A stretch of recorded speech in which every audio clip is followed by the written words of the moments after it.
kepolisian mengungkap kasus kematian satu keluarga di Warakas, Jakarta Utara yang ditemukan dengan mulut berbusa. Kami sampaikan pelaku membeli zat tersebut di warung, kemudian dia kembali ke rumahnya.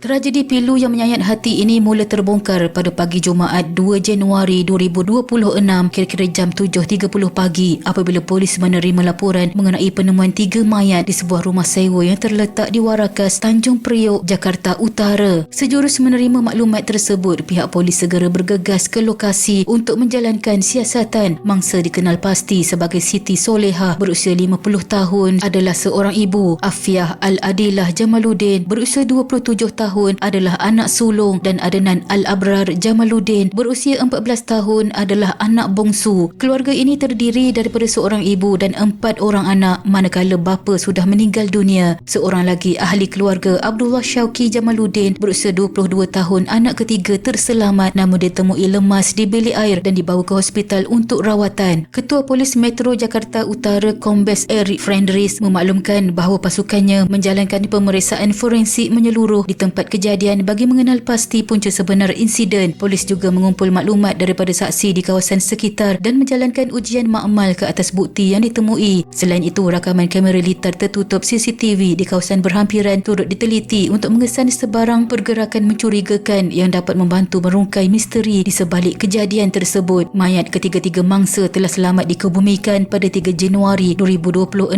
di Tanah Perkuburan Awam Rorotan, Jakarta Utara selepas bedah siasat diselesaikan dan diserahkan kepada keluarga. Di majlis pengebumian, Syauqi dilihat menangis teresak-esak seolah-olah kelihatan tidak percaya akan kematian tragis ahli keluarganya sehingga terpaksa diusung oleh saudara mara. Menurut Ketua Unit Siasatan Jenayah Polis Metro Jakarta Utara AKBP Ongkoseno Grandiarso Sukahar, siasatan memberi tumpuan kepada pemeriksaan 10 saksi bagi mengenal pasti punca sebenar insiden yang mengejutkan penduduk setempat itu. Daripada semua saksi, keterangan anak ketiga mangsa Syauqi menjadi tumpuan utama pihak polis. Walaupun terdapat dakwaan bahawa mangsa mungkin maut akibat keracunan, Ongkoseno menegaskan bahawa punca sebenar kematian ibu dan 2 anak itu masih belum dapat disahkan dan bergantung kepada keputusan terperinci daripada Pusat Makmal Forensik Polis Republik Indonesia. Pemeriksaan awal pada tubuh mangsa mendapati tiada kesan keganasan atau penganiayaan fizikal, namun terdapat penemuan kesan luka seperti terbakar pada beberapa bahagian badan semua mangsa. Bagi menyiasat kemungkinan keracunan, polis merampas beberapa bukti dari tempat kejadian termasuk sisa makanan dan minuman terakhir yang diambil oleh mangsa. Anak kedua mangsa, Muhammad Kadafi berusia 24 tahun, merupakan orang pertama yang menemui ahli keluarganya dalam keadaan sudah tidak bernyawa dengan mulut berbuih di dalam bilik tidur sebaik sahaja dia pulang dari tempat kerja. Jeritan histeria pemuda itu menarik perhatian jiran dan mendedahkan terjadi ngeri tersebut. Jiran mangsa Ariyoni Wulan Febri berusia 51 tahun berkata Kadafi turut cuba menamatkan nyawanya selepas menemui mayat kesemua mangsa kerana merasakan dirinya sudah tidak mempunyai sesiapa lagi, serta turut berkata bahawa ibunya telah diracun. Wulan kemudian menghubungi ketua kejiranan yang tiba 5 minit kemudian lalu menghubungi ambulans dan polis. Keluarga berkenaan dilaporkan baru sahaja menetap di rumah sewa tersebut selama 5 bulan sebelum tragedi malang itu berlaku.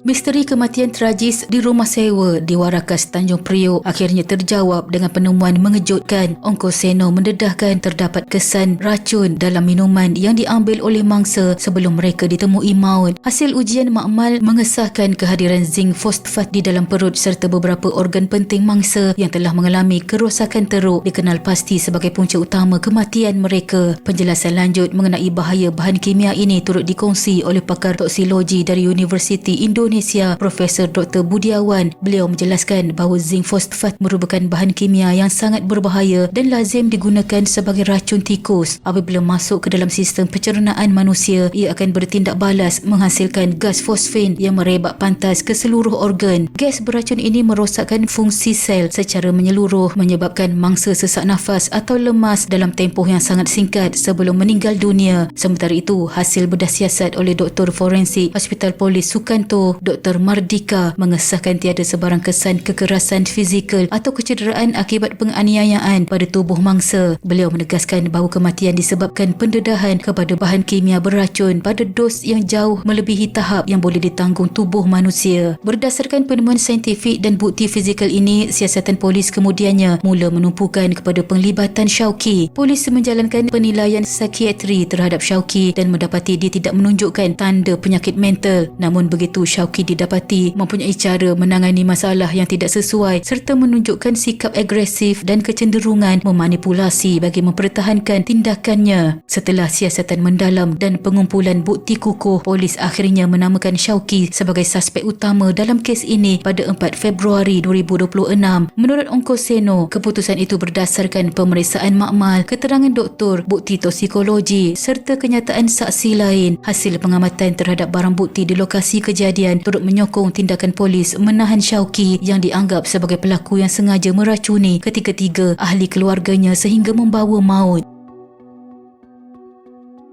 Kes itu pada mulanya disyaki keracunan makanan, namun selepas beberapa siri siasatan, bedah siasat, pemeriksaan makmal forensik dan analisis toksikologi, polis mengesahkan bahawa kematian mangsa adalah pembunuhan yang dirancang. Dalam sidang media pada Jumaat 6 Februari 2026, polis akhirnya mendedahkan motif di sebalik pembunuhan kejam yang dilakukan oleh suspek Abdullah Syauqi Jamaluddin. Punca utama tindakan nekat itu adalah perasaan sakit hati terhadap ibunya kerana dia merasa dianaktirikan dan dilayan berbeza berbanding ahli keluarga lain. Syauqi juga berasa jengkel dengan dua adik-beradiknya kerana sering bergaduh mengenai perkara-perkara remeh. Hubungan suspek dengan keluarganya sudah tidak harmoni sejak Disember 2025 dan dia menyimpan dendam yang mendalam akibat sering dimarahi serta dianggap malas bekerja oleh keluarga sendiri. Rentetan daripada konflik berpanjangan itu, suspek mula merancang tindakan khianatnya pada pagi 31 Disember 2025. Dia dilihat menunggang motosikal sambil memakai baju hujan dan membawa periuk yang kemudian digunakan untuk mencampurkan racun yang membunuh mangsa. Ongkoseno berkata aktiviti suspek dirakam dengan jelas pada beberapa kamera CCTV di sekitar tempat kejadian. Selepas meninggalkan rumah pada pagi itu, suspek sempat membeli racun dan kapur barus di kawasan Bahari, Tanjung Priok. Selepas selesai menjalankan tugas harian di sebuah gudang kargo di Sunter, dia sempat menyambut malam tahun baru dengan meminum minuman keras bersama rakan sekerjanya dan bermalam di tempat kerja tersebut. Keesokan harinya pada 1 Januari 2026 sekitar jam 10.21 pagi, suspek pulang ke rumah sewa keluarga dengan dihantar oleh rakannya membawa baki bunga api. Namun kepulangannya itu disambut dengan dimarahi oleh ibu dan kakaknya yang tidak berpuas hati dengan tabiatnya yang sering pulang ke rumah pada waktu pagi. Kemuncak kepada tragedi hitam ini berlaku pada malam tersebut kira-kira jam 10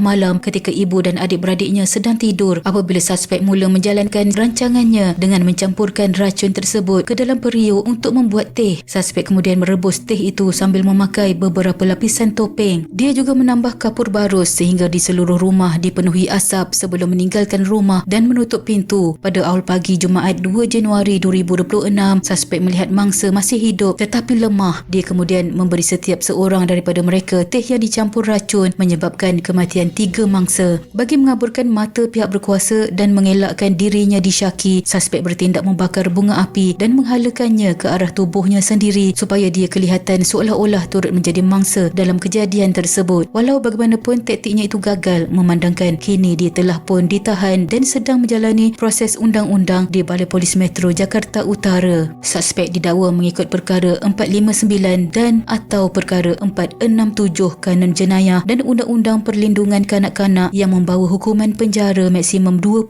tahun. Segala dokumen berkaitan kes ini sedang disiapkan dengan teliti oleh pihak penyiasat bagi memastikan proses pendakwaan di mahkamah berjalan lancar. Sama-sama kita hadiahkan Al-Fatihah kepada kesemua mangsa. Semoga roh mereka dicucuri rahmat dan dimasukkan ke dalam golongan hamba-Nya yang beriman. Sekian.